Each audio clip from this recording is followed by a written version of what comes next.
Muito boa noite, bem-vindos ao Especial Informação. Hoje com o Dr. José Manuel Ribeiro, candidato à Federação do PS Porto, e é um gosto tê-lo aqui comigo.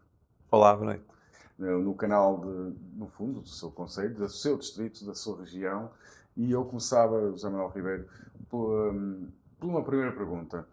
Porquê é que não foi convidado para a questão da ferrovia no debate que houve há pouco tempo, quando Valongo é um dos eixos tão importantes para esse projeto? E bem-vindo mais uma vez. Mais uma vez, obrigado. Parabéns ao trabalho que estão a desenvolver no Novo Um Canal. É importante, eu já o disse uma vez e não me canso de dizer e de reforçar esta ideia. É importante existirem projetos de informação que valorizem o pluralismo. É muito importante. Portanto, parabéns ao Novo Um Canal. Não percam nunca.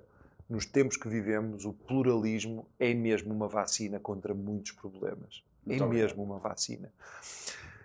Bom, Paulo, em relação a essa pergunta, eu não sei porque é que não fui convidado. Repare, não sei porque é que não fui convidado, porque foi uma iniciativa promovida pela Federação Distrital do Porto. É público que eu sou candidato à presidência da Distrital do Porto, mas essa iniciativa que houve há bem poucos dias não foi promovida pelo meu adversário e camarada que presida a Federação. Foi mesmo organizada pela estrutura do partido. Foi uma iniciativa do partido. Sendo eu autarca, eleito pelo Partido Socialista, e estando a linha, portanto, como autarca do PS, estive sempre no processo. Aliás, a linha começa em Valongo, entronca na linha do Douro a partir de Valongo, atravessa uma parte do território do município de Valongo. Fiquei surpreendido e fiquei magoado, porque eu, como nunca ninguém me deu uma explicação, até hoje não fui convidado, nem sequer me explicaram porque é que não fui envolvido. E foi um debate que envolveu autarcas fora desta região. Portanto, nem sequer percebi qual foi o critério. Estiveram presentes autarcas onde a linha não chega. Portanto, não se consegue perceber. Como também não me deram uma explicação, eu fiquei naturalmente magoado, porque o Partido Socialista não é o partido que discrimina pessoas, muito menos os seus próprios autarcas. E nós não estamos num tempo, nos regimes totalitários, fossem os comunistas ou os fascistas, era prática normal apagar as pessoas de quem não gostamos da fotografia. E aqui foi um bocadinho o que aconteceu. É evidente que não me vão apagar da fotografia, porque nós, sempre que há uma conversa com o ministro, sempre que se fala da linha, sempre que eu e os meus colegas falamos da linha, os meus colegas não tiveram nada a ver com isto, seguramente. Portanto, o Valongo está sempre, quer dizer, é uma realidade, não há hipótese, passa pelo nosso território. E nós sempre dissemos que estávamos presentes, porque concordamos, e isso é que é o importante. A linha é um investimento importante para esta região. É uma linha que não é cara. Se nós tomarmos como ponto de comparação, por exemplo, o custo de uma linha de metro, esta linha se calhar custa tanto como uma linha de metro. Só que esta linha não é como uma linha de metro, com todo o respeito que tenho pelas linhas de metro. Muito mais Só que esta linha do Val de Sousa é uma linha que permite o acesso de quase 500 mil de pessoas ao centro do distrito, ao centro da região, aos equipamentos fundamentais. Esta linha permite uma ligação aos hospitais centrais, às universidades, mas também ao aeroporto, etc. Pode vir, se houver vontade política, é algo que eu também defendo há muito tempo, que com muito pouco dinheiro, com muito pouco investimento, se calhar custar metade de uma linha de metro, nós com ambição política, é uma questão de ambição política e de perceber que há investimentos que são mesmo prioritários. Nós, com muito poucos recursos públicos, podemos levar o Alfa ao aeroporto do Porto. Isto é uma coisa notável. Está ao alcance como Londres. Está, porque nós já temos a linha de Leixões já existe. É uma linha real que funciona para transportes de mercadorias. Houve um período em que funcionou para passageiros. Foi uma experiência que deveria ter sido realizada com outras condicionantes, com o investimento nas estações, com melhoria, digamos assim, na própria linha. São necessários investimentos adicionais, mas é possível concretizar esta ideia que é espantosa, que é levar o comboio Alfa ao aeroporto do Porto, com muito pouco dinheiro. O que... Há estudos, Paulo, deixe-me dizer, há estudos que apontam para entre 100 e 150 milhões de euros. Isso é metade de uma linha do metro. Agora repare, nós estamos a falar de aumentar a área de influência do aeroporto do Porto por via do caminho de ferro. Se nós percebermos que o caminho de ferro, repare, se nós conseguirmos ligar o Alfa ao aeroporto, nós, a partir do Pombal, entroncamento, até à Galiza, nós aumentamos a competitividade deste recurso extraordinário que se chama Aeroporto do Porto. Com um simples investimento de muito pouco dinheiro, quando comparamos com o metro. O metro aqui é um bocadinho a bitola, digamos assim, de comparação. E, portanto, eu voltando à linha do Sousa, a linha do Sousa é mais cara, nós não temos ainda um valor, mas a linha do Sousa estrutura uma região que não tem, objetivamente, uma facilidade em chegar ao centro. E não estou a falar do automóvel, porque nós ou estamos ou não estamos comprometidos com o objetivo da redução da utilização do veículo individual, até por razões de poluição, até por razões de combate às alterações climáticas, que são importantes, são muito importantes. Aliás, estamos em pleno período de pandemia e há hoje estudos que mostram que, à medida que vamos retirando espaço à vida natural, que vamos reduzindo o espaço da floresta, vamos também aumentando o risco de pandemias, o risco de pragas e de outros problemas. Portanto, isto está tudo interligado.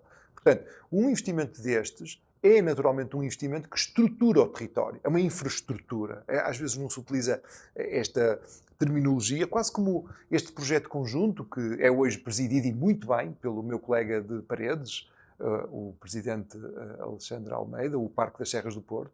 É o ano em que está a ser presidido por Paredes, está a fazer um trabalho notável, mas também é uma infraestrutura. Neste caso, é uma infraestrutura verde.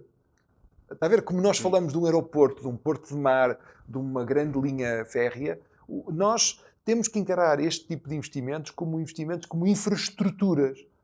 Ou verde, ou uma infraestrutura ferroviária. E agora, veja o impacto. Veja a mudança que é para se a via tiver condições de transporte de mercadorias, para muitos empresários, em termos de rapidez, de ligação, de conexão, de redes. José Manuel Ribeiro, eu nem via por aí. Vejo, por exemplo, nós temos as escutas que se pagam aqui na região, principalmente ali a zona de Passos Ferreira, com o comboio, além das questões ambientais, ia também trazer um benefício-custo para o utilizador. O que queria dizer que poderia ser muito mais rápido para chegar ao aeroporto, mas também para o Porto. Era perfeitamente é um transporte limpo, trabalhar. Mas não é o único investimento que faz falta. Eu sou também, no âmbito da minha candidatura à presidência da Distrital do Porto, eu defendi e defendo, e acho que era uma ideia que deveria ser agarrada pela região. É importante os autarcas da região. Isto é uma ideia que eu lanço a todos os autarcas, de todos os partidos, porque a beleza de nós estarmos ligados a um partido e à vida política é que nós damos contributo também em termos de ideias. Repare, eu defendo para esta região uma operação integrada de desenvolvimento, como houve no passado na zona do Ave e na zona de Setúbal. Assumir o governo tem que estar envolvido nesta decisão, neste programa, assumir, e vamos ter agora muito dinheiro. Repare, esta é uma zona, a região do Val de Sousa e do Baixo Tâmega tem indicadores que são preocupantes. Esta região tem mesmo alguns indicadores que são dos mais preocupantes no país.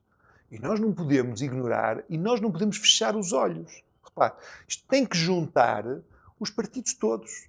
Os partidos todos. Todos, quem governa e quem não governa, em torno de uma operação integrada de desenvolvimento. Que com argumentos, e os argumentos existem, basta usar os indicadores que temos, que são indicadores extremamente preocupantes, muito preocupantes. Esta região tem coisas extraordinárias, como a Rota do Românico, é de uma beleza única, mas depois tem aqui indicadores que têm que ser atacados. Está a falar porque é uma das zonas mais pobres. Eu não digo... A pobreza é um conceito muito relativo. Eu digo indicadores que mostram que há aqui, digamos assim, problemas urgentes.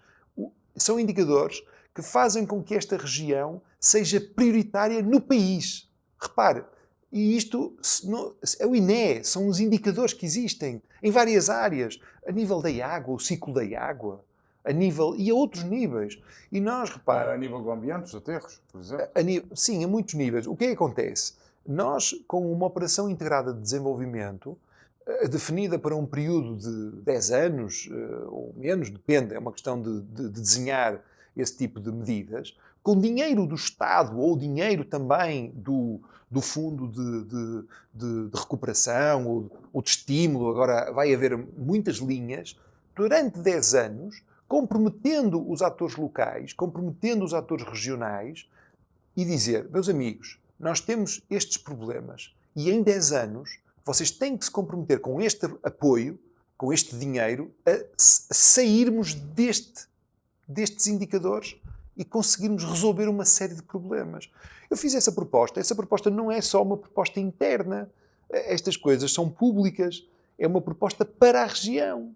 Porque repara, se nós não fizermos nada, nós vamos continuar a assistir a um problema gravíssimo, que é olhar para o Distrito do Porto e dizer assim, é um mundo, quando se compara a realidade de um concelho rico do centro com um concelho menos rico da periferia do distrito. Dentro do mesmo distrito, há hoje uma diferença abismal. O que é que isto diz às pessoas em termos práticos? É que a vida de um menino, ou de uma menina, ou de um jovem, ou de uma pessoa que queira se ingrar na vida, que viva na periferia, não é exatamente igual a quem vive no centro. Está a compreender? É tudo muito mais difícil. As oportunidades não são as mesmas, verdadeiramente. Acha que um jovem que tem que vir todos os dias de uma periferia mais longínqua para o Porto estudar, que tem que introduzir 1 hora ou 2 horas para lá e outras 2 para cá, porque não tem dinheiro para viver na cidade, porque afinal de contas está próximo, mas também está próximo. Mas o estar próximo implica ter que perder 4 horas por dia, ou 3 horas e meia, ou 3 horas. A vida desse jovem não é igual. Aquele tempo, se tivesse outras condições, poderia ser utilizado de outra forma. Portanto, eu não acredito quando me dizem que não é bem assim. É mesmo assim. Nós não podemos, e estamos muito presos a uma armadilha que temos, infelizmente, no nosso país, não é? Os fundos comunitários, isto não é nenhuma crítica, é o que é. Nós não podemos fazer de conta que não é assim. Nós, antigamente, tínhamos o PIDAC, não é? O Programa dos Investimentos do Estado. Acabou o PIDAC e hoje o Estado, como não tem... Nós estamos, naturalmente, a sair de um ciclo que tivemos que passar, com grande coragem, e estamos, felizmente, a dar passos muito positivos. O Governo da República atual tem feito, digamos, um trabalho de recuperação dos rendimentos e de investimento, mas veja, mas nós continuamos, porque temos, digamos assim, uma necessidade de continuar a investir. O Estado português não é um Estado rico como é o Estado alemão ou outros. O Estado português necessita muito da alavanca dos fundos comunitários. Está a compreender? E, portanto, os fundos comunitários estão muito ligados, digamos assim, à necessidade do Estado também conseguir concretizar parte do seu próprio programa. E isso não tem mal, acontece noutros países. Agora, o que tem mal é se nós não conseguimos utilizar as oportunidades para resolver problemas localizados. E aqui na zona do Sousa e do Baixo Tâmega existe um problema sério, e nós temos que ter a coragem. O caminho que eu propus chama-se, pode ser outro, mas eu propus uma operação integrada de desenvolvimento, como se fez no Ave, na zona de Setúbal, aliás, com sucesso.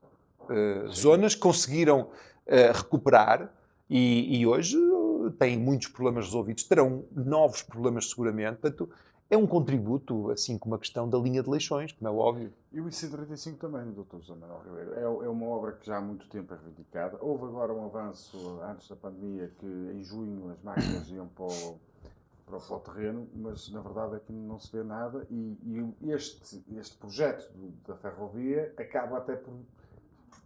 Mas eu aí não, permitam-me, eu acho que há um compromisso sério da parte do Governo e até verbalizado pelo próprio Ministro, Pedro Nuno Santos, E, portanto, eu acho que vai ser mesmo realidade. Não tenho dúvidas nenhumas. Como, aliás, mas ouça, como há investimento... Não, está bem, está bem. Sim, mas eu não tenho dúvidas que vai ser um investimento concretizado. Não tenho dúvidas. Isso eu não tenho ilusões. Agora, provavelmente vai necessitar de tempo. Assim como o investimento que está a ser feito na modernização da linha do Douro. É um investimento real que está já a acontecer. Portanto, eu disse isso e frisei. Tem havido aqui opções, tem havido investimento. Agora, é necessário, nós, por exemplo, nós não podemos ficar, tem havido, por exemplo, e isso é uma das coisas que até internamente dentro do meu partido, eu gostava que houvesse mais debate interno sobre investimentos. Há um pacote de investimentos anunciado para Metro e Metrobus e houve muito pouco debate interno. E nós estamos num tempo em que tem que haver profundo debate. Hoje, a vida política partidária exige debate, exige uma grande abertura para debater, exige uma grande abertura para aceitar que as pessoas não pensem todas da mesma forma. Mas é dessa dinâmica, desse virtuosismo de nós conseguirmos conviver com quem pensa de forma diferente que conseguimos ter, e é isso que encontrar as boas... Candidato... Eu não, ouça, é assim, quem me conhece, eu não tenho por hábito de tentar ter méritos explorando os deméritos dos outros. Eu acho que sou uma pessoa, um militante muito diferente do meu camarada atualmente presidente da Federação do Porto. Somos muito diferentes, somos de idades diferentes, eu sou de uma geração, ele é de outra, temos um percurso autárquico diferente. Eu sou uma pessoa que consegui vencer as eleições num concelho que era governado pelo PSD há 20 anos e temos feito um trabalho muito difícil, mas um trabalho em nome do Partido Socialista. Ele ainda não conseguiu eleger-se presidente da Câmara e, portanto, não tem esta experiência e ser autarca dá-nos uma grande experiência. E naturalmente, é assim, eu encaro o partido como uma ferramenta, não só, repare, uma das razões pelas quais me candidatei à Federação do Porto, e sou candidato, é porque eu acho que é necessário que o Partido Socialista no Porto, no Distrito do Porto, perceba os contributos que tem que dar à governação nacional. Mas, Dr. José Manuel Ribeiro, mas porquê é que, por exemplo, nós vemos o Dr. Rui Rio, ainda ontem no Aterro de Sobrado, vemos outros líderes de partidos e de distritais também no Sobrado, em Lousada, também no Lustosa e também aqui na Serra do Boneco e em Penafiel, e do Porto, mas isso tem a ver que é por causa de ser o governo que está no poder e a distrital do Porto não faz essa isso? pergunta deve fazê-la ao próprio. Vou fazê-la, mas é um facto, não é? Mas eu não posso responder. Mas é um facto essa pergunta não me é dirigida a mim. É pena porque nós estamos à espera que o Dr. Manuel Pizarro aceite o nosso... Ele esqueceu-se uma primeira vez, acredito que não tenha sido de propósito, porque é uma pessoa do Norte, não se vai esquecer de um canal regional como o Novo Canal que está aqui, mas é pena não estar cá e um dia espero que ele venha, porque são respostas pertinentes, porque a força é isso, estamos a falar do meio ambiente, a Distrital do Porto é um núcleo que pode levar ao centro, a Lisboa, os problemas da região. Neste momento não se vê. Pois, eu em relação a essa questão do debate, eu já por várias vezes me disponibilizei. Sim, eu sei. Aliás, é uma coisa que não se compreende, porque a história do nosso partido, no Partido Socialista no Porto, não começou há 4 anos. É uma história já com mais anos. E eu recordo-me de debates no Porto Canal, por exemplo, com o Dr. José Luís Carneiro, pelo menos 2 debates. Há uma história, e que aliás é uma história que tem a ver com aquilo que foi o Porto. O Porto no sentido do grande Porto. O Porto liberal, o Porto de quem trabalha, de quem é autónomo, de quem gosta de pensar pela sua própria cabeça. Eu não compreendo, confesso-lhe, não compreendo porque é que não há abertura para um debate. Gostava, porque eu acho que isso honra muito pouco a história do PS no Porto. E, repare, eu lamento, porque nestas coisas nós devemos perceber, quando há disputa, haver disputa é dos melhores sinais de saúde de uma organização.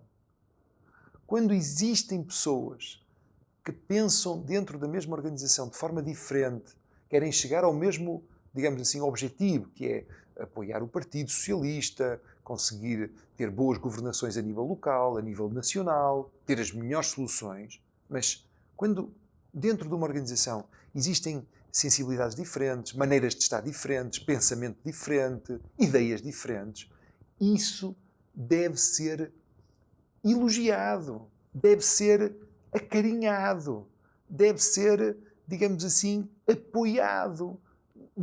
Não é lógico um partido como o PS ser hoje governo a nível nacional e na sua maior federação não haver vontade de um debate. Claro, Está a compreender? Portanto, sim, eu estou a sim. dizer isto porque, como militante há muitos anos, E próprias pessoas que não se apoiam o Dr. Manuel compreende, Pizarro não se também compreende, ficam um bocadinho não se chateados, compreende. já me transmitiram, que ficam muito admirados que o Dr. Manuel Pizarro está com esta postura perante o novo canal. Até Da porque minha seria, parte, até porque um seria um gosto enorme debate, recebê-lo cá. repara, até porque seria um debate com muita elevação. Claro, obviamente. Aqui seria quase, nós tivemos agora uma iniciativa lá no município, o segundo Festival de Literatura Infantil-Juvenil, o Onomatopeia, Sim. e uma das invenções este ano da nossa curadora e da equipa dela, a Adélia Carvalho, grande escritora de literatura infantil-juvenil, foi os combates de palavras, as batalhas entre...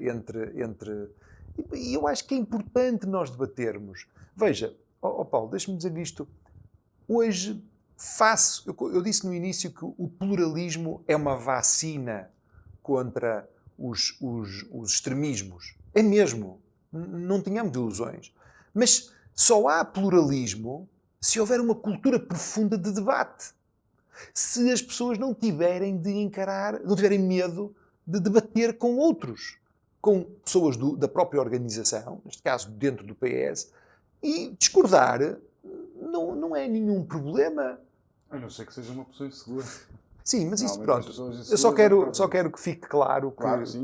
Não, e eu lanço aqui mais uma vez, o Dr. Manuel Pizarro é muito bem recebido aqui no nosso canal, será muito, muito recebido. Aliás, o senhor sabe que tivemos várias vezes consigo aqui, não tenha medo de vir aqui ao novo canal, que nós vamos tratá-lo bem. Temos até comentadores que são da equipa dele, como o Paulo Ruiz Correia, que já me disse que não percebe porque é que não me tratam com esta indiferença, mas eu acredito que ele vá até dia 28. A esperança é algo muito forte. De morrer, e que venha cá debater exatamente temas como este do IC35, mas avançando, José.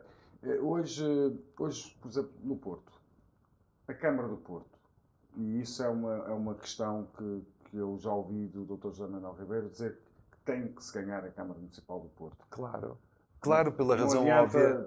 Há um trabalho realmente de mérito, que houve muitas câmaras do PS aqui à volta, nomeadamente aqui a única que ainda não conseguiram foi Penafiel, mas aqui à volta é tudo PS e estão a fazer um trabalho até de excelência. Mas a Câmara do Porto é um dos focos. Deixe-me enquadrar, porque naturalmente é uma Câmara governada por um autarca, que é meu colega, não vou falar do autarca, Claro. Vou falar da Câmara do Porto. Repare, não é possível haver um projeto metropolitano de qualquer partido, seja ele o PS ou outro partido, se não governarmos a Câmara Municipal do Porto. Existem inúmeros exemplos em que percebemos que a Câmara do Porto é decisiva. Qualquer grande assunto que se queira debater e resolver na área metropolitana do Porto envolve inevitavelmente a Câmara do Porto. Isto aconteceu com os transportes. Eu vou-lhe dar um exemplo prático. Por razões, a Câmara do Porto, a atual gestão municipal, entendeu dificultar a vida de todas as empresas de transportes que querem entrar no Porto, na cidade. Obrigando as empresas de transportes, antes da pandemia, foi muito falado, as pessoas que vêm não só desta região, mas de todos os canais de acesso à cidade, foram obrigadas a fazer uma mudança, não é? O que é terrível, porque quem contava com um tempo para chegar ao trabalho, agora tem que contar com outro tempo, mais, porque tem que fazer um transbordo. E isso ainda hoje não se percebe. Porquê?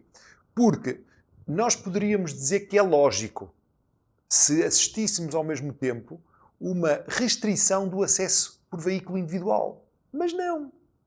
Não houve restrição nenhuma. Portanto, foi uma opção... Havia intenções. Não sei, eu isso não falo, porque houve uma opção de governação local E por isso é que eu faço sempre paralelismo. Que saudades que eu tenho do tempo em que o Fernando Gomes governava a cidade do Porto. O Porto hoje, e não está em causa o Dr. Rui Moreira, o Porto hoje, a imagem que foi criada Porto Ponto, é exatamente o que é o Porto hoje. É Porto e ponto. O Porto hoje termina na circunvalação. O que não faz sentido nenhum. Porquê? Porque a circunvalação já não é fronteira do Porto desde o século XIX.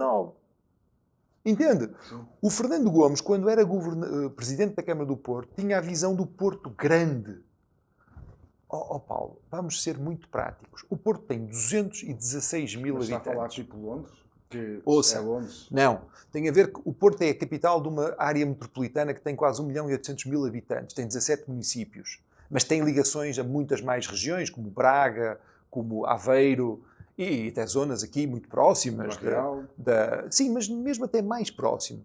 O que é que acontece? O Porto, como cidade, tem 216 mil habitantes. Há quase 500 cidades na Europa que são maiores que o Porto. Não é o Porto, em termos de dimensão, só como cidade é muito pequena. É uma cidade pequena.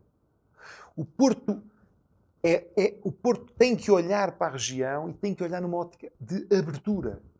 Entende? E isso é uma diferença que eu não tenho dúvidas. É uma grande diferença na visão que se tem, digamos assim, da cidade. Mas voltando à pergunta, porque a pergunta é esta. Nós, quando percebemos que, seja metro, seja transportes de qualquer natureza, seja universidades, seja grandes hospitais centrais, tudo vai dar ao Porto. E tudo implica um debate com a governação da cidade. Por esta razão, um partido que queira implementar um projeto metropolitano só o consegue fazer se governar a cidade do Porto. Está a compreender? Portanto, não consegue. Senão não consegue, porque, repare, esta questão dos transportes, do acesso rodoviário, estou a falar das companhias, das empresas de acesso rodoviário, se fosse autarca, eu não imagino o Fernando Gomes a fazer isso à cidade do Porto. Não iria dificultar a vida a quem vem de Penafiel, a quem vai de Paredes, de Passos de Ferreira e de outras zonas do interior, de Santo Tirso, da Trofa, porque hoje são obrigados a fazer transbordo. Está a compreender? Então dá razão ao Presidente da Câmara, por exemplo, de Vila Real, que numa entrevista que me deu a mim, disse que há dois nortes, há o Porto e o resto. Há uma diferença, há uma realidade que é incontornável. Há uma região mais rica, dentro da própria área metropolitana há diferenças. A área metropolitana do Porto não é toda homogénea. Uma coisa é a zona mais central, desde logo pela presença, por exemplo, do metro, não é? Mas aí podemos alargar metro, CP e STCP. E aí há um conjunto de municípios, onde está envolvido também Valongo, que cria uma realidade que não tem nada a ver com outras regiões da própria área metropolitana que não têm acesso à mesma oferta, ou seja, à mesma infraestrutura. E, portanto, nós estamos a falar de governação. Como é que um conjunto de pessoas, com um presidente, porque a nível local o sistema é presidencialista. Não vale a pena, é assim. Foi assim que foi desenhado, é assim que decorre da lei. E, portanto, a governação, quando tem uma visão para um território, condiciona outros territórios. Portanto, eu volto a dizer, se o PS quiser ter um projeto para a área metropolitana do Porto, enquanto não ganhar a Câmara do Porto, não consegue implementá-lo. Não consegue, não vale a pena. Mesmo que ganhe as outras. Mesmo que ganhe as outras. Porquê? Porque todos ficam dependentes daquelas que são as opções da Câmara do Porto. Doutor, e a questão de saúde? Por exemplo, temos aqui o Centro Hospitalar Tâmega Sousa, que foi desenhado para 300 mil pessoas, neste momento dá assistência a 500 mil pessoas, e já nem falo na questão do Covid, que veio ainda atrapalhar mais. O que é que se pode puxar por esse hospital? O que é que se pode fazer? O que é que o PS distrital pode fazer por esse hospital? Os partidos, deixa-me dizer isto, um líder partidário, não é um membro do governo. Um líder partidário, como eu gostava de ser, e eu sei que vou ser, eu vou chegar a Presidente da Federação, não tenho dúvidas nenhumas. Qual é o objetivo de liderar uma estrutura partidária? É conseguir criar a maior massa crítica possível em termos de ideias, projetos, defender aquilo. Veja, se nós estivermos envolvidos, politicamente envolvidos, todos os atores políticos permanentemente a influenciar o governo, nós conseguimos fazer com que o governo tome a decisão de fazer obras. Não tenho dúvidas. Quando me perguntam o que é que um líder de federação pode fazer em relação à oferta, digamos assim, de saúde aqui nesta zona. Eu não sou dessa área, mas há uma coisa que eu lhe digo. Mas Valongo, por exemplo, Nunca o Presidente apostou. Eu lembro com a Marta Temida. Deixe-me só dizer deixe-me dizer isto. Eu não compreendo daquilo que ouvi no terreno, porque eu fui ao terreno, foi feito um investimento muito grande aqui neste complexo, esta infraestrutura do Val de Sousa, portanto, o hospital, o centro hospitalar. Mas, por exemplo, a unidade que existe em Amarante, a sensação que eu tenho e os relatos que eu tenho é que está completamente subaproveitado. Repare, isto não sou eu que digo, porque eu não sou o especialista, mas sei que em Amarante, portanto, ou seja, nós não podemos ter este tipo de situações. Não podemos.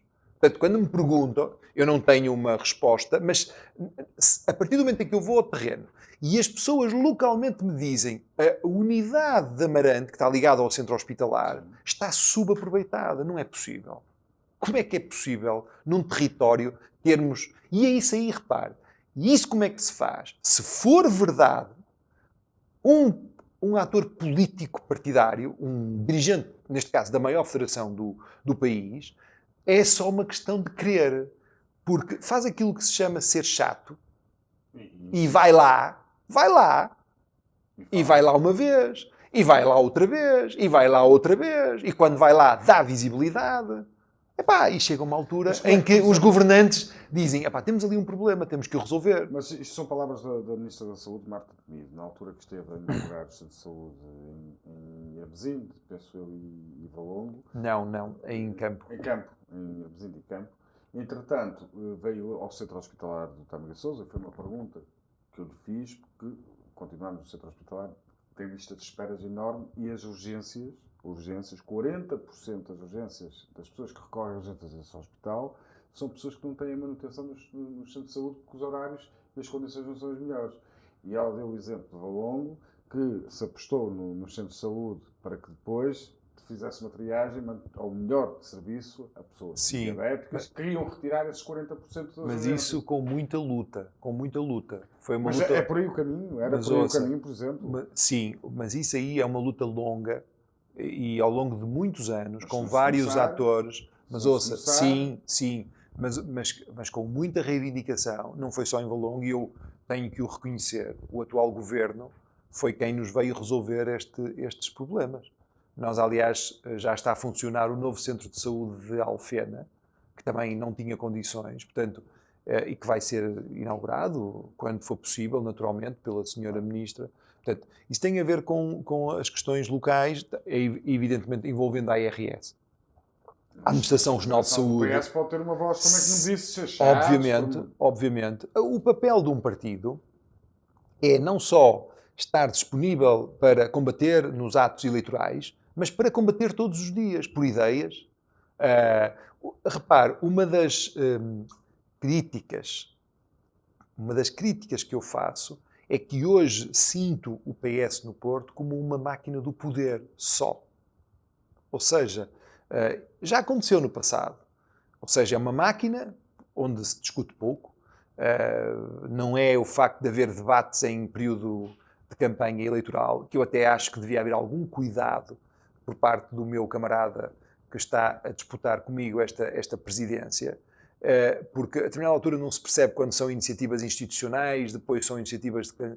Pronto, eu acho que isso não é um bom exemplo, porque, no fundo, sujeitar membros do governo a iniciativas partidárias é terrível, porque depois as pessoas nem se apercebem quando o próprio primeiro-ministro e qualquer primeiro-ministro diz aos ministros, atenção, em período de campanha não andem para aí a fazer inaugurações, ou seja, para separar papéis. E acho que é uma pedagogia importante a fazer. Portanto, esta é uma das críticas uma das análises que nós fizemos, foi exatamente isto. Sentimos que a Federação é muito... Oh, Paulo, mas deixa-me que isto é uma estrutura muito ligada hoje à gestão do poder. E eu compreendo que quando governamos o país, uma federação também tem essa dimensão. Mas não pode ter só essa dimensão. Nós já tivemos outras lideranças no passado, aqui no Porto, bem recentemente, o atual secretário-geral adjunto, quando foi presidente da Federação, era acusado de promover debate em todo lado. E deixou um conjunto de pensamento estratégico publicado com ideias, não só ideias do partido, muitas do partido, mas também das pontes que soube criar com o tecido que nos rodeia, com as universidades, com os autarcas, com o mundo das associações, das IPSS, um conjunto de ideias, vastas ideias, para os nossos problemas específicos. Repare, como é que é possível a maior federação do país, aqui no Distrito do Porto, não ter, eu ao fim destes 4 anos, já o perguntei, eu gostava de ter esta oportunidade de conversar com o meu camarada, acho que era bom, era enriquecedor, porque nós recebemos todos aqui há uns meses uma prestação de contas, e eu sou favorável à prestação de contas, até porque faço em Valongo todos os anos prestação de contas, portanto sou o defensor, mas as prestações de contas devem ser sempre. Mas, sobretudo, nós olhamos para aquele documento que foi enviado aos militantes e o que é que vemos? Vemos, basicamente, resultados eleitorais. São importantes. Não tenho dúvidas. São muito importantes. Mas quem olhar para aquele documento pode ficar com a ideia errada que estar num partido é só ser poder. Mas isso não tem a ver, por exemplo, eu vejo todos os apoiantes e todas as personalidades que são nomeadas nas estruturas de Estado, desde a Segurança Social, à PDL e a outras instituições, são todas pessoas que estão a apoiar o Dr. Manuel Pizarro. Isto tem a ver um bocadinho com essa... Essa pergunta tem que lhe fazer a ele. Sim, eu gostava, mas também gostava de fazer assim e perguntar a ideia se essa situação, e é isso que eu ia até ao fim, quando diz que o Porto neste momento é algo do poder, que faz o que o poder, no fundo, mas diz, não há ideias próprias, tem a ver também um bocadinho com isso. Não, eu não disse isso. Eu se calhar não me fiz... O que eu digo é o que sinto, que sentimos. Porque se nós tivermos pessoas competentes da região, do Norte, que sentem o Norte, que sentem os problemas de cada região nos lugares certos, talvez as coisas tenham sido diferentes, ou sejam diferentes. É assim, o que eu disse é o seguinte, a leitura que nós fizemos, quando há uma tomada de decisão para avançar com uma candidatura a uma distrital, significa que se faz uma análise, uma avaliação do estado da arte. Qual é o ponto de situação? Porque é que há necessidade de uma candidatura alternativa? E aquilo que é, para mim, um dos problemas que tem que ser resolvido é que a estrutura federativa, que já teve outra forma de estar no passado, hoje transformou-se só numa estrutura de gestão, digamos assim, do poder. Só. E eu, quando digo isto, não é para valorizar isto. Eu acho que isto é negativo, se for só isto, e é isto que tem sido. Porque eu valorizo exatamente a questão de ser também capaz de produzir pensamento.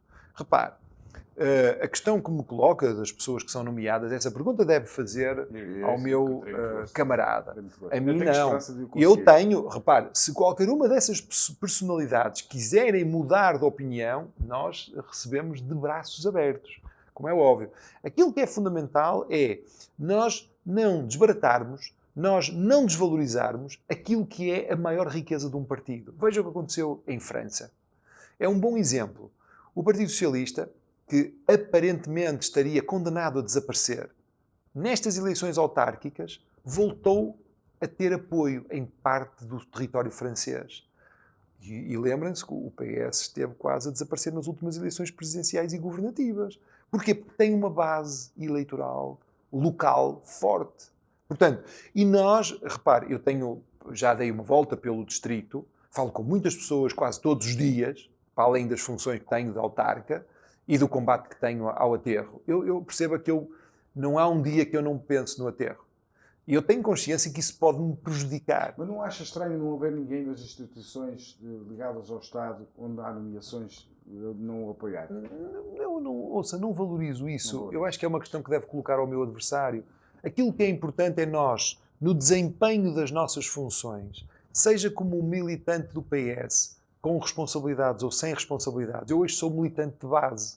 Eu era membro da Comissão Política do partido, fui da Comissão Nacional, fui completamente afastado de todos esses lugares. Ainda hoje não percebo porquê. E foi antes de ser candidato à Federação. afastaram-me dos cargos. Mas nessa altura já sabia? Eu Já tinha não, já alguém fui, que a sua intenção ia ser... não, fui afastado há 2 anos.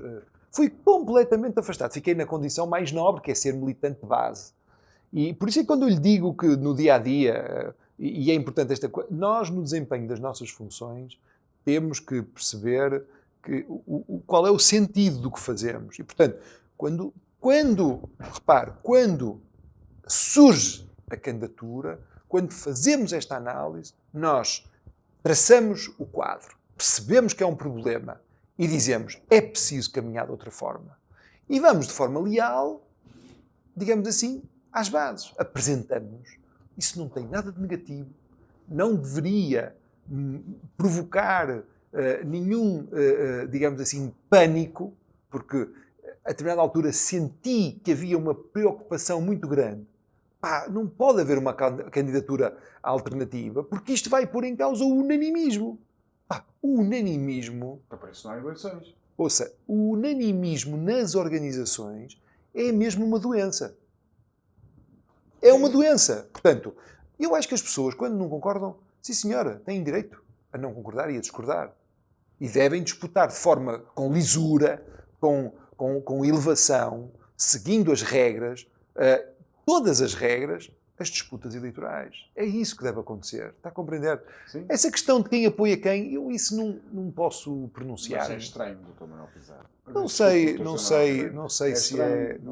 Tem algum nomeado, por exemplo, alguma pessoa social? Olha, nem sei, eu não estou. Repare. Não achou estranho também haver uma candidatura do PS ao Conselheiro de Valongo por uma pessoa que é dirigente da Segurança Social e quando você é reconhecido por toda a gente na região, pelo excelente trabalho que faz na Câmara Municipal de Valongo? Eu não achei assim, achei um bocadinho. Localmente não percebemos, porque nunca foi dito qual era o objetivo da candidatura. Mas os militantes também foram muito expressivos e, portanto, foi muito rapidamente resolvido. Não fui eu o candidato, o presidente da Conselhia renovou com muita força, foram quase 70% dos votos. É o senhor presidente da Junta de Freguesia de Valongo. Ele próprio ainda hoje não percebe qual foi a razão de uma candidatura contra ele. Mas repare, não nos compete a nós fazer esse tipo de análises, não é? Nós temos que estar disponíveis para aquilo que é a função principal, que é servir, ou seja, servir... Assim, mas, por exemplo, um votante de Valongo, uma pessoa ou alguém que vota em Valongo, um cidadão normal, pode achar estranho. Como é que no mesmo partido pode isso? E não será isso que Mas depois... o PS é o Partido da Liberdade, repara. Mas não será isso... Mas isso é tudo menos liberdade. Não é liberdade. Não será isso, mas o Dr. José Manuel, não será isso que desacredita os eleitores e depois nas urnas já há maior abstenção por causa dessas questões? O que desacredita a vida política interna é quando se descobrem, por exemplo, que se fazem maroscas, quando há casos de violação dos estatutos, quando há, por exemplo, falsificação na entrada de pessoas, isso, e não só, e corrupção, isso, e quando as pessoas não sabem desempenhar com elevação, com grandeza, com princípios, aquilo que são os cargos para os quais são eleitos. Está a compreender? Isso, repare, é evidente, a pergunta pode ir mais longe, que é, porque é que há problemas, porque é que por vezes as pessoas ficam zangadas com quem desempenha as funções? Aí tem a ver com a forma como nós interpretamos as nossas funções políticas. E o poder muitas vezes deslumbra, eu não tenho dúvidas nenhumas, não é? Há pessoas que desempenham funções com um determinado método, há outras que desempenham funções com outro método, e há muitas pessoas que ficam deslumbradas com o poder. As pessoas que ficam deslumbradas com o poder não dão conta, mas as pessoas perdem a confiança nelas. Porque ficam, e atenção, e não é só na vida política. Muitas vezes uma pessoa, quando é promovida num trabalho, muda logo o comportamento com os amigos. Sente-se, se calhar, mais importante. Está, naquele momento, a destruir uma relação de confiança. Mas nunca foi tão importante como hoje os cidadãos irem às urnas.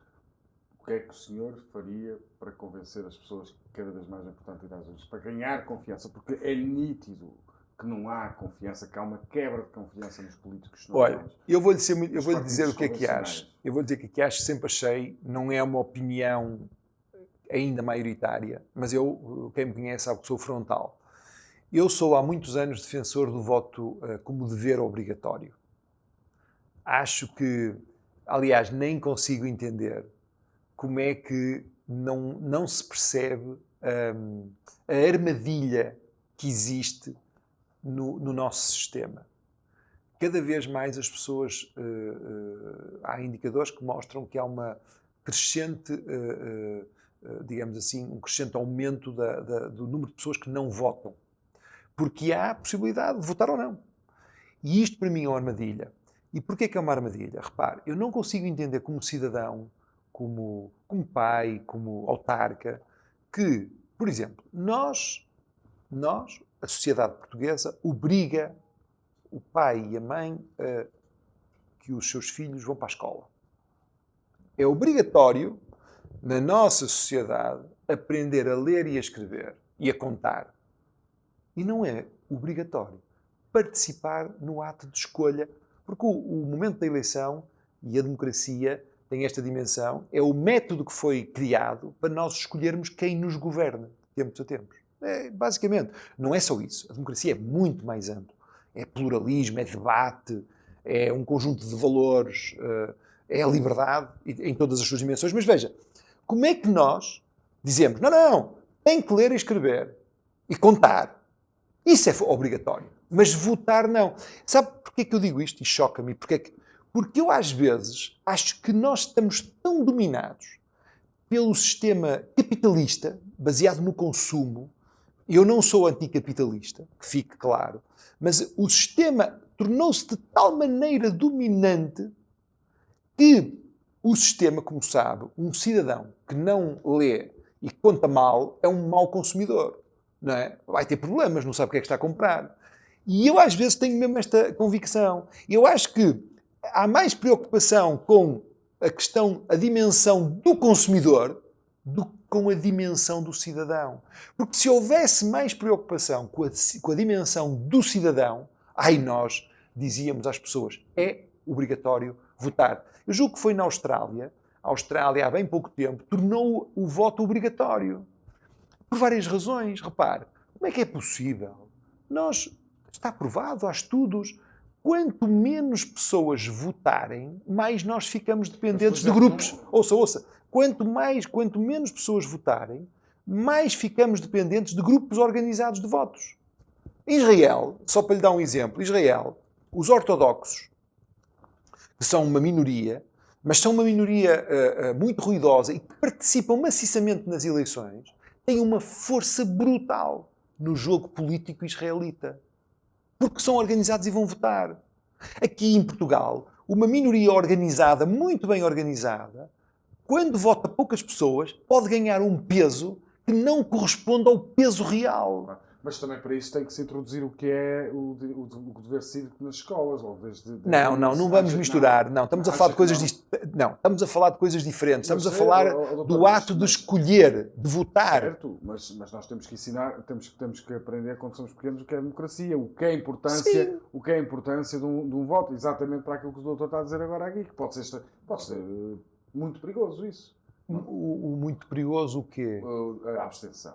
É o que eu digo, exatamente. É mesmo, não pode. É mesmo. Porque 20 pessoas pode representar 80%. Exatamente. E nós somos 11 milhões. E nós podemos ter, repare, em França, mas isso agora foi por razões da pandemia, mas antes, as últimas eleições tiveram à volta de 50% das pessoas não votaram. Claro. Repare. E com certeza que mais de 50% não acompanha a vida política em Portugal. Mas veja, não há um sobressalto cívico. Nós já encaramos isto como normal. E não é normal. É muito perigoso. Claro. Porque, repare, nós estamos a ficar cada vez mais dependentes de minorias. Entende? Isto desvirtua. Isto introduz digamos assim, um desvio naquilo que é a decisão que devia ser uma decisão de todos. Esta é uma armadilha onde nós estamos metidos e ninguém reage, ninguém quer saber. Doutor, e para terminar, já vamos longos, mas eu gostava de saber a sua opinião sobre a regionalização. É a favor da regionalização ou não? Sim, sou a favor. Sempre fui. Eu fui daqueles que fiz campanha pela regionalização, embora contrariado com o mapa. Acho que o mapa foi um erro. E é como eu lhe dizia, eu uso muito esta imagem para demonstrar porque é que sou um defensor da regionalização. Mas eu não sou o defensor de uma regionalização qualquer. Eu acho que tem que ser bem feita, tem que ser muito bem preparada. Em primeiro lugar, não há nenhum processo de regionalização que é bem sucedido, na minha opinião, se não for alterada a Constituição. Como sabem, depois do último referendo sobre a regionalização, já lá vão 20 anos, 20 e tal anos, portanto, 98. O que é que acontece? Houve uma mexida na Constituição, cirúrgica, que fez uma coisa notável. Introduziu uma espécie de dupla maioria, ou seja, nós podemos fazer um referendo à regionalização, pode haver uma maioria a votar sim, mas se não votarem metade mais um dos eleitores, não tem validade. Isto é uma coisa inacreditável. Portanto, a primeira coisa é mexer, eu já escrevi num artigo público, mexer na Constituição. O Presidente da República falou nisso. O Presidente da República esteve atento, percebeu que ninguém quis mexer nisso e falou. Deu a entender isso. Foi a interpretação que eu fiz das palavras do Sr. Presidente da República. Depois, eu acho que há um mapa estabilizado, que são as 5 regiões, e devemos caminhar no sentido de adotar, que já estão previstas na Constituição, novos patamares de decisão político-administrativa. Mas a capital, na minha opinião, a capital, o Parlamento, por exemplo, regional, não tem que ser no Porto. Eu, na altura, até sugeria publicamente podermos dispersar entre Vila Real e Viana do Castelo, sendo que o Porto será sempre a capital económica ou financeira, digamos assim, mas conseguirmos, até para combater, digamos assim, a realidade que temos, que não é homogénea. Mas, deixe-me dizer isto, porquê é que eu acho que é importante a regionalização? Porque, repare, nós se compararmos um país com um carro, é uma boa imagem. Nós temos um país, não tenho dúvidas, o nosso país eu compararia o nosso país a um Trabant ou um Karocha. O Karocha é melhor. O meu pai teve muitos anos um Volkswagen Karocha. Ouça, o Karocha não partia. Era um carro de guerra. E andava sempre. Pronto, não tenho dúvidas. Portanto, o nosso país anda. Agora, nós neste momento, fruto do centralismo que temos, que nós temos muito centralismo, repare, o governo é quem decide como se gasta o dinheiro, todo o dinheiro. Não, eu vou repetir. Quem define como se gasta o dinheiro, em última análise, é o governo. O sistema está de tal maneira centralizado que é o governo que decide. Não é caso único na Europa. Portanto, desde essa questão até outras questões, o governo atual tomou uma decisão importante, descentralizar, mas isso foi só um primeiro passo. Portanto, se nós queremos dar condições a cada região para poder decidir projetos para a sua região, andar mais depressa e ter, no fundo, outro veículo, porque assim, nós com regiões passamos a ter um veículo mais rápido, um veículo que consegue mudar de direção. Primeiro, vou-lhe dar um exemplo. Conseguimos ter todos os serviços que existem hoje do Estado seriam, digamos assim, articulados por um governo regional. Hoje, se vier cá o governo da Galiza, ou de Leão, ou de outro sítio qualquer, e quiser falar com o representante na região norte da economia, da educação, do ambiente, vai falar com vários atores e todos eles reportam a Lisboa. Isto é completamente absurdo. Entende? É absurdo.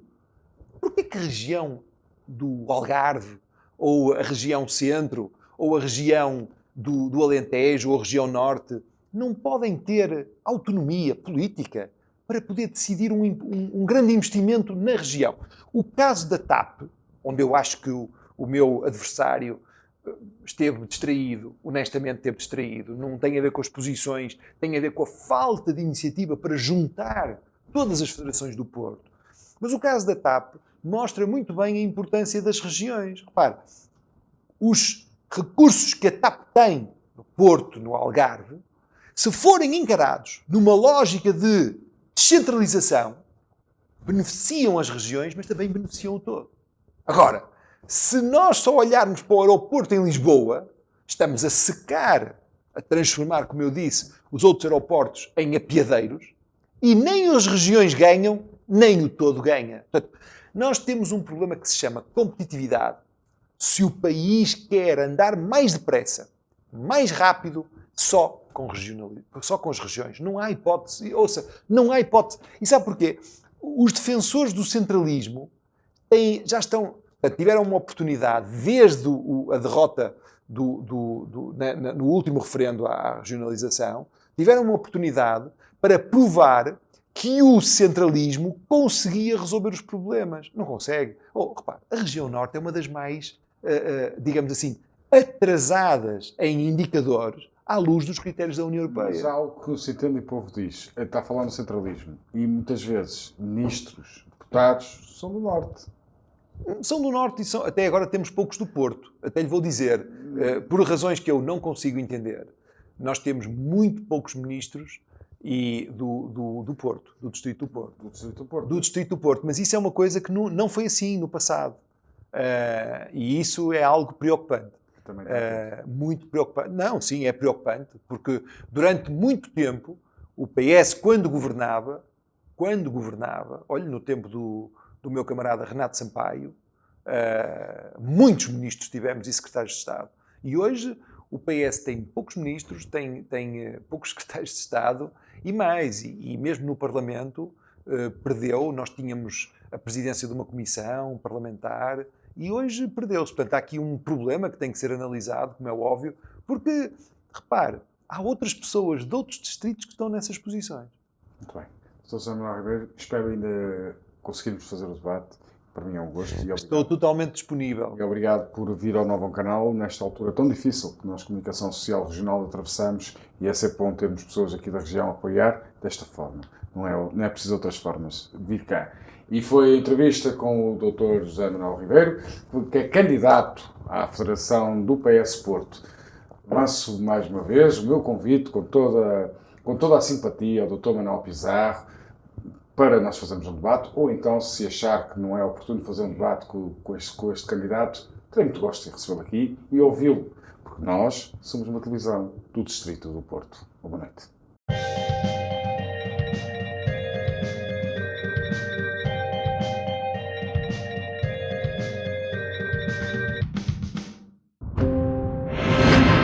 Novo Canal. Sempre novo, sempre seu.